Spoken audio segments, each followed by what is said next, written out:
Mirando desde mi balcón las transeúntes, haciendo de cuenta que estoy tomando apuntes. Y ella busca algo en su cartera y yo me digo, ya llegó la primavera.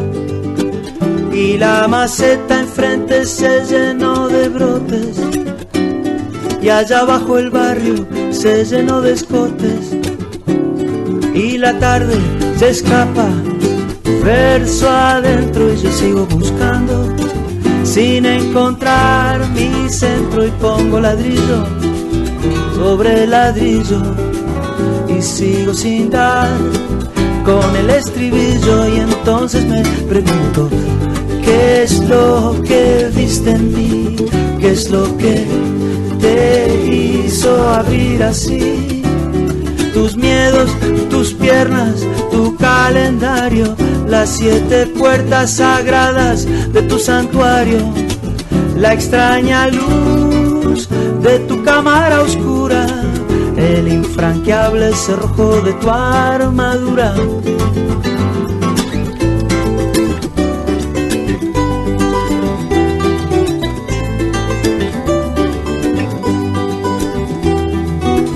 Las transeúntes se han organizado, tienen el deambulante. Buen mediodía, gente. ¿Cómo andan? ¿Qué cuentan? Este mediodía tengo el gusto de estar conversando con alguien que estuvo en un momento muy especial, muy particular. Por lo que yo sé, la crisis más importante que vivió el país en toda su historia. Hablo del 2002-2003. Estoy con Carlos Steneri, que nació en Montevideo en el 45. Es licenciado en Economía por la Universidad de la República. Trabajó en la Oficina de Planeamiento y Presupuesto, la OPP, entre 1989 y 2010. Se desempeñó en el cargo de agente financiero de Uruguay en Estados Unidos y Canadá, y en este cargo va a estar el eje de la charla. Entre 1994 y 96 fue director ejecutivo alterno en el Banco Mundial. Durante los años 2005 y 2010 fue director de la Unidad de Gestión de Deuda. Ejerció como consultor en el Banco Mundial, Banco Interamericano de Desarrollo, el BID, el Fondo Monetario Internacional, el FMI, y ha dado conferencias en Naciones Unidas sobre comercio y desarrollo, entre otras cosas. Estoy con el autor de Al borde del abismo, Uruguay y la gran crisis del 2002-2003. Buen mediodía, ¿cómo le va? Buen día, muchas gracias, muchas gracias. Un gusto tenerlo aquí en el estudio de la 30 este mediodía. ¿Qué momento aquel que le tocó en la historia, en la coyuntura, vivir y capitanear? Bueno, fue un momento, entiendo, muy importante en la historia del país. Obviamente me queda grande eso de capitanear, fui un integrante más de un equipo. Obviamente que por mi posición de estar en ese momento destinado en Estados Unidos, me tocó la mayor parte de las gestiones que se hicieron en aquel momento, en aquel país. Pero de todos modos, los resultados, vuelvo a insistir, fueron de un equipo que fue liderado en aquel momento por el presidente Valle, en su primera instancia, en su primera etapa de la crisis, por el ministro Bención, y luego por el ministro Echugarri después de... ¿Era Valle Bención en ese orden o era Bención Valle? ¿Era Valle Echugarri o era Echugarri Valle? ¿Quién capitaneaba en firme esas aguas tan tenebrosas? Sin duda, el que capitaneaba era el presidente Valle. Siempre estuvo al frente de todo. Estuvo siempre al frente de todo. Era la referencia sobre la cual nosotros actuábamos, y lo que es importante es señalar de que siempre se actuó con una idea básica. La idea básica era tratar de salir adelante reconociendo los problemas que teníamos, los costos que esa realidad implicaba para el resto de la población, pero que la salida preservara dos cosas básicas. Primero, que la salida generara el menor daño posible, es decir, el menos peor de los males. Claro. Y dentro de ello, tratar de preservar algo que viene de la historia profunda del país, que es el respeto de los contratos, el respeto de la palabra empeñada. Porque en definitiva eso no es patrimonio de ninguna administración, sino que fue algo que se fue gestando a lo largo de generaciones, que se logró preservar, si bien machucadamente, pues se logró preservar en la salida de la crisis, y es lo que hoy estamos disfrutando. Somos reconocidos como un país que tiene una institucionalidad firme, que cumple con la palabra, es decir, el respeto de los contratos, y es en definitiva lo que regula la convivencia ciudadana. En el libro varias veces aparece así el concepto del respeto de los contratos asumidos por el país, pero ahora a la distancia capaz que es más fácil, pero en el momento un pequeño país, un barrio de Brasil, un barrio grande de Argentina, que no siguiera el camino de Argentina y que se pusiera en desobediencia al Fondo Monetario Internacional, suena como muy audaz y casi impensado, ¿no? Bueno, es decir, de eso se trataba. No se trataba de ser audaz, se trataba de preservar algo que está metido dentro de las raíces del país. Era un argumento que esgrimíamos de por qué íbamos a hacer una cosa diferente, de la cual el país venía cumpliendo a rajatabla, venía cumpliendo con sus compromisos, incluido con los compromisos asumidos con el Fondo Monetario, es decir, los programas que tenía el Fondo Monetario. Fue un país que siempre fue abierto al funcionamiento de los mercados financieros y, por tanto, un país que mostraba esas cualidades porque de un momento al otro las iba a mancillar, cuando había una posibilidad de que se encontrara una salida respetando esos principios básicos. Y eso fue la idea fuerza, eso fue lo que encarnó el presidente Valle, eso fue lo que sostuvo el ministro Bención en la primera etapa de la crisis, y eso fue lo que continuó el ministro Achugarri y el grupo de asesores, que éramos muy pequeños, éramos muy pocos, porque la propia realidad de la crisis implica que es un grupo pequeño el que trabaja.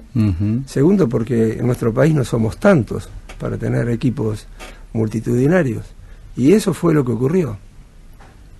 Me llamó mucho la atención ese diálogo de Valle en alemán, esa coyuntura que a veces la vida lo pone a alguien en un momento determinado, y cómo puede cambiar una balanza, o puede ponerle pesas a una balanza para un lado o para otro. Es cierto, recuerdo la anécdota. Por favor. Habíamos resuelto el problema estamos hablando de la recapitalización de los bancos, del Banco Comercial, que era el primer mojón que entendíamos que debíamos instrumentar para evitar la profundización de la crisis. Habíamos llegado a un acuerdo después de negociaciones muy duras, y un banco de origen alemán dijo que no podía llevarlo adelante porque en realidad el dueño del banco era una empresa de seguros que no tenía nada que ver con el negocio bancario. Y bueno, se trababa ahí. Se trababa, y justo el presidente Valle estaba esa mañana en Washington. Lo había escuchado meses previos hablar fluidamente en alemán con el director gerente del Fondo Monetario. Dije, bueno, esta es la nuestra. Le digo, bueno, mira, acá está el presidente del Uruguay. ¿Cómo? Sí, está acá el presidente del Uruguay. Por favor, deme el teléfono del CEO, del director ejecutivo de esa empresa de seguros, que el presidente Valle va a hablar en alemán. Bueno, no lo podían creer. No le creyeron, por lo que usted insinúa, no lo tomaron creían, como que bueno, un ardid para... Ante la insistencia se llama a Frankfurt, la secretaria no entendía nada, decir, mire, el presidente de Valle de Uruguay quiere hablar con fulano, hablaron en alemán, y la respuesta fue, por supuesto, señor presidente, voy a dar la autorización para hacer el desembolso. Es decir, eso de alguna manera muestra primero la versatilidad del presidente de Valle para hablar idiomas. Segundo, que a veces uno se pregunta si la historia, en general, de muchos eventos, no tiene pequeños pies de página que vuelcan el resultado. Impensados. Que son ignotos, impensados, y que, en definitiva, a mí me tocó estar presente, pero si no hubiera estado presente, esa realidad se hubiera perdido. Sí, que un presidente uruguayo hable alemán es un caso excepcional. Totalmente excepcional. En otra crisis que aparezca hablando otro idioma, son estas cosas que pasan. Esas cosas que pasan, que son inéditas, y aparte el comentario del presidente Valle. De la madre. Y pensar que yo rezongaba cuando mi madre me mandaba a estudiar alemán. Eso es gran parte del genio de Valle. Yo, en ese diálogo, y en otros que usted transcribe, que cuenta negociaciones, pensando que ahora está no como un rumor, sino como un dato, que todas las conversaciones son espiadas, y todas las conversaciones son filtradas, y todas las conversaciones, tal vez en 2002 no tanto, pero ahora todas. ¿Cómo se negocia eso tan reservado, tan en secreto, en teléfono común y corriente, enfrentando al Fondo Monetario Internacional, sabiendo que está escuchándolo gente que le va a dar el informe de lo que habló el presidente al Fondo Monetario Internacional? ¿Cómo lo haría hoy? Esto mismo, sabiendo que todo lo que usted hable lo están escuchando, lo están grabando y se lo están dando a la persona que usted está mencionando. Es cierto, es una buena reflexión. Yo no había pensado, obviamente que en aquel momento los teléfonos o las redes no estaban. No era tanto. No era tanto. Aunque existía. Habría inteligencia, pero sí. El que hacía inteligencia no se descubría que estaba espiando. Pero bueno, yo creo que lo que ocurre hoy es un hecho. Pero ¿cómo haría hoy? ¿Está usted ¿Cómo hace para hablar con el presidente? Cosas reservadas, tengo esta jugada. Y bueno, hay que correr el riesgo. Es decir, la vida está llena de riesgos. Si el resultado que uno pretende buscar es el correcto, lo que uno está diciendo, en definitiva, si lo espían, bueno, que lo divulguen. Podrá enlentecer, podrá entorpecer la negociación, pero ahí no había absolutamente nada secreto. Ahí no se estaba diciendo, bueno, hay algo espurio que queda por el costado. En definitiva, eran cuestiones transparentes donde negociábamos hablando con nuestros interlocutores, mirándolos a los ojos, porque también cuando uno tiene, o supone que uno tiene la fuerza moral y la representatividad de una sociedad, uno mira a los ojos. Nosotros les decíamos, mire, nosotros tenemos atrás 3 millones de personas que están esperando. Sí, pero eso a veces resultado. Todo lo moral y todo lo simbólico, usted sabe cómo está el dinero no tiene patria, no tiene sentimientos, con todo respeto. No, de acuerdo, pero... Usted le habla de heroicidad, pero yo, y lo mira a los ojos, y a mí que me importa. Yo creo que es así y no es tan así. Ahí, al final del día, las negociaciones terminan hablando con un ser humano, no con un robot. Y la historia termina pesando. Y la historia termina pesando. Es decir, por ejemplo, ahí creo que en la introducción del libro el contador Iglesias menciona... Es muy elogioso con todo el trabajo y destaca... La persona de John Taylor. Sí. Es un profesor encumbrado en Estados Unidos, puede ser futuro, es un candidato ahora para ser presidente de la Reserva Federal, pero es un ser humano, es un buen ser humano, que tendrá su posición política, pero entendió que había una realidad. Y bueno, al final del día la gente, entre dos alternativas, una que está por el bien y otra que, bueno, puede cubrir ciertos intereses, pero que en definitiva la ganancia que se puede obtener no es demasiado para algún interés particular, ¿por qué no ir por la ruta del bien? En definitiva, hay que apostar a eso. Inclusive supongo yo que cuando hay un conflicto y hay un acuerdo de paz al final, hay una componente personal que está pesando. En definitiva nos movemos, desde mi punto de vista, nos movemos dentro de una sociedad que está compuesta de seres humanos. No somos robots, no somos máquinas, y yo creo que al final del día eso impera. Y creo que esa es, si me permite, una de las lecciones que uno puede extraer 15 años después de aquellos sucesos. Y esto es una opinión muy personal. Hoy el país tiene otros desafíos. Estoy seguro que sobre esos desafíos la mayor parte de la ciudadanía tiene más coincidencias que diferencias, pero nos quedamos en las diferencias y no nos sentamos a tratar de resolver y ponernos de acuerdo en lo que son visiones comunes. Y por ejemplo, menciono un caso, la educación. Estamos todos de acuerdo que es un problema, estamos casi todos de acuerdo, estoy seguro que 80% o más de lo que debemos hacer y cuál es el objetivo. Y bueno, a pesar de todos los esfuerzos, de todos los recursos, se ha avanzado, pero no todo lo que la sociedad espera.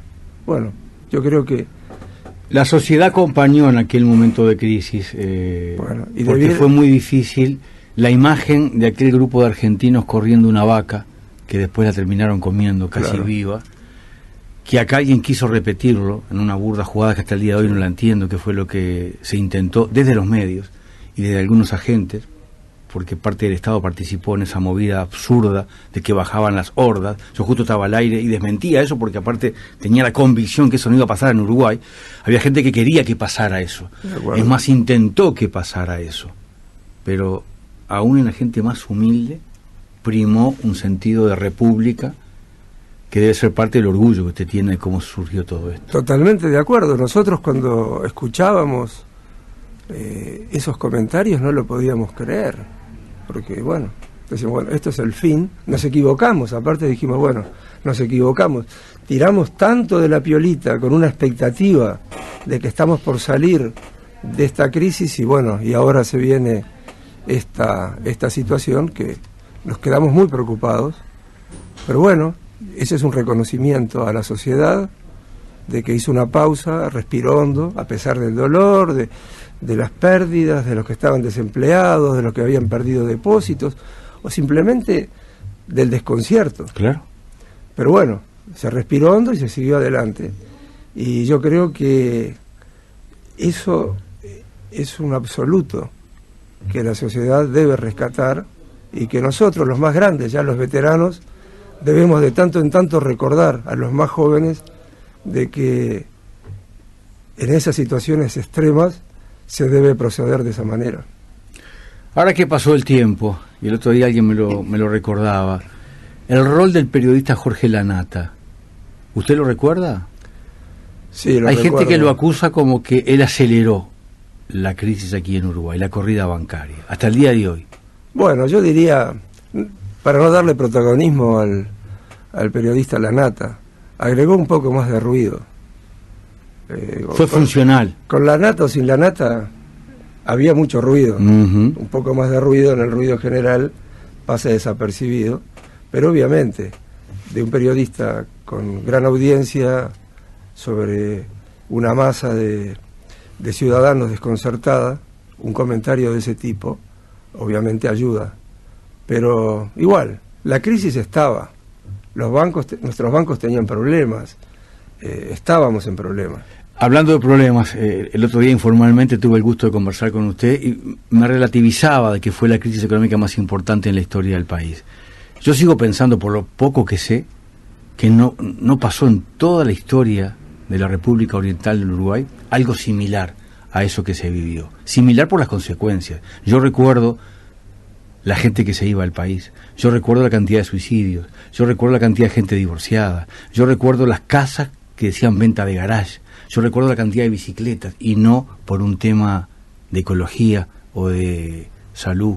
Yo recuerdo el Club de Trueque, recuerdo la cantidad de cantores subiendo a los ómnibus, recuerdo las huertas barriales, comunales y familiares que penosamente luego desaprendimos. Recuerdo que fue ese cambio realmente dramático. La gente endeudada, la gente lloraba, bueno, las cosas que pasaron. ¿Algo parecido pasó en la historia? Bueno, a mí nunca me gusta, no soy de los términos absolutos. Yo nunca soy de los que digo nunca digo esto fue lo más grande. Digo, quizás finales del siglo XIX, cuando fue la crisis del Barón de Magua, que se barrió todos los bancos del país, en un país pequeño, desarticulado. Deben haber ocurrido cuestiones, en términos relativos para el tamaño del país, tan dramáticas como estas. Quizás, en lo que usted comenta, dado la facilidad con la cual uno tiene de saber todas las situaciones, las que usted acaba de mencionar, y otras, ¿no? Y otras, y por la cercanía del impacto, uno dice, bueno, sin ninguna duda, si tuviéramos que ponerlo en términos de un siglo, fue la crisis más grande del último siglo. No sé, no quiero... Pero de todas maneras, acá estamos... ¿Sintió miedo en algún momento? ¿Sintió pánico? No, pánico no. Esta calma que trasunta en la charla, la mantuvo en ese momento sabiendo que una jugada mal, una llamada a destiempo, un tono subido o un tono mal bajado podía generar quién sabe qué. Había tensión. Sí, sí. Usted lo cuenta. Había tensión, enorme tensión, pero no miedo. Miedo no hubo nunca. Miedo a que fracasara, digo, miedo a eso, ¿no? Bueno, no. A que fueras un desastre. No. A eso me refiero. No, que fracasara, por supuesto. Tanto fue así que el día que nos anuncian que nos van a transferir 1.500 millones de dólares en una tarde a las 5 de la tarde, ese mediodía habíamos tenido un almuerzo en el Fondo Monetario con el señor Aninat, que era el gerente para América Latina, donde nos dijo, así cabalmente, de que Uruguay no iba a conseguir nada. Nos reprochó de que habíamos seguido un camino que lo único que hizo fue perder tiempo y aumentar los costos, porque ahora íbamos a tener que hacer lo de Argentina, pero con mayores costos. Reproche con rezongo. Y bueno, y ahí dijimos, bueno, apostamos, perdimos, y ahora vamos a tener que explicar a la población y hacer los deberes. Tanto fue así que terminamos de almorzar, estábamos almorzando con el contador Gabriel, el economista Alfi, con el doctor Enrique Guerra del Ministerio de Economía y creo que con Humberto de la Mea del Banco Central. Le dijeron, bueno, tómense en el avión. Terminó a las 3 de la tarde y se fueron. El avión para Montevideo salía a las 5 de la tarde. Se fueron para el aeropuerto. Nos quedamos con el embajador Fernández Feingold, los únicos que nos quedábamos en Washington. Teníamos pactado una reunión esa tarde a las 4 o a las 5 con el Tesoro de Estados Unidos, con el señor John Taylor, donde nos dice que habían decidido prestarnos 1.500 millones de dólares y que el Fondo Monetario iba a hacer un programa para reponer los 1.500 millones que habían girado el Tesoro de Estados Unidos. Y cuando le preguntamos, pero miren que acabamos de venir, no se preocupen, los van a llamar. Bueno, no lo podíamos creer, llegamos a la embajada y a la media hora el mismo señor Aninat, su secretaria, nos cita al Fondo Monetario para hablar y decirnos como si nada hubiera pasado, que comenzáramos a conversar para hacer un programa con 1.500 millones de dólares de desembolso. En ámbitos académicos, en ámbitos económicos, hasta el día de hoy, el caso Uruguay de esta crisis 2002-2003 surge. De acuerdo. Es sí, referenciado. Por supuesto. Primero, el Fondo Monetario, después de estos sucesos, tuvo una reestructura interna, es decir, hubo una reestructura de personal que había estado un reconocimiento del hierro. Sí, fueron removidos. Segundo, se creó un grupo de trabajo que estudió el caso de Uruguay, porque había otros casos que estaban circulando de manera similar. Dio recomendaciones, entre ellas justamente de que no se puede aplicar una misma receta para situaciones diferentes, que hay que respetar la visión del acreedor, perdón, de los acreedores y del país en particular. Y después, en el tema de la reestructura de la deuda, porque después, primero fue la bancaria, pero después vino la deuda, porque nos habíamos endeudado para pagar el problema de los bancos, pero después había que ver cómo salíamos de lo otro, que el fondo también se opuso, y Uruguay propuso una solución diferente, que fue estirar vencimientos y no hacer default de la deuda, es decir, dejar de pagar. Eso hizo jurisprudencia y hoy se está utilizando y se utilizó de manera práctica en otros países, por ejemplo República Dominicana, al año siguiente del canje de deuda de Uruguay. Se trató de utilizar en el caso de Grecia, a los inicios del problema de Grecia, después lo de Grecia se convirtió en un problema de la Unión Europea con otra dinámica.